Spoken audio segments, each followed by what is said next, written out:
சாப்பிடுமா. சாப்பிடுங்க மாப்பிள. ஏண்டி அந்த சிக்கன் 65 ரெடி ஆயிடுச்சா? ரெடியான சீக்கிரம் எடுத்துட்டு வா. கட்டிட்டே இருக்காதீங்க, வரேன். சாப்பிடு. இந்தாங்க, நல்லா உட்காந்து இடத்துல ஆர்டர் பண்ண கத்துக்கிட்டீங்க. சரி, அடுத்து ஏதாவது இருந்தா எடுத்துட்டு வா, நான் பரிமாறுறேன்.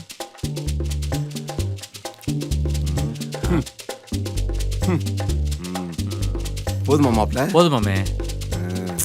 கூச்சப்படாம சாப்பிடுடா. ஏண்டி கூச்சப்படுறக்கு உங்க அப்பா என்ன கிச்சு கிச்சா காட்டுறான்? லூஸ் மாதிரி வாய் மூடு. பண்ணிக்கிட்டு. அப்பா நீங்க வைங்கப்பா, அவன் சாப்பிடுவான்.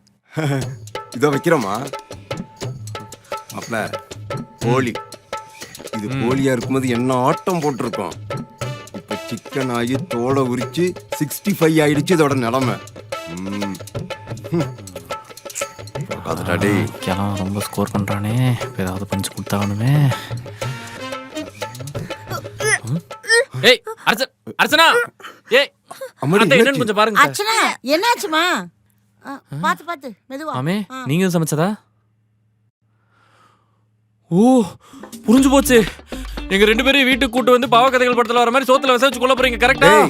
வைக்கிறதுனா உன் சோத்துல தான்டா வச்சிருக்கேன். அந்த ஐடியா இருந்திருக்கா கிழவனுக்கு? தேவையில்லாம மீண்டு கொடுத்து மாட்டிக்கிட்டேனே.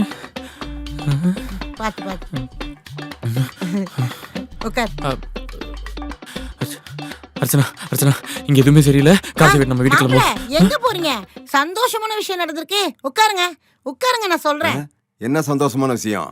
ஆமாங்க, நம்ம பொண்ணு முழுகாம இருக்கா. அடுத்த வருஷம் தீபாவளிக்கு நம்ம வீட்டுல ஒரு குழந்தை துள்ளி குதிச்சு விளையாட போகும்.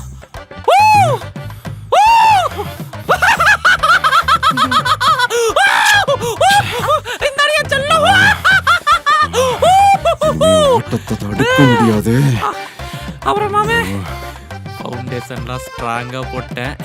இனிமேல் எந்த கொம்பை நினைச்சாலும் எங்களை பிரிக்க முடியாது. வீடு உங்க பொண்ணு பேர்ல தான் இருக்கு. எப்படி உங்க பேருனுக்கு என் பேர் தான் வைப்பேன். என் பேருக்கு மாத்திருங்க.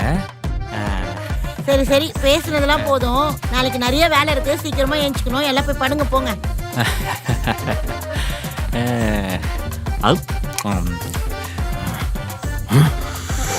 ஆரம்பிச்சுட்டானே.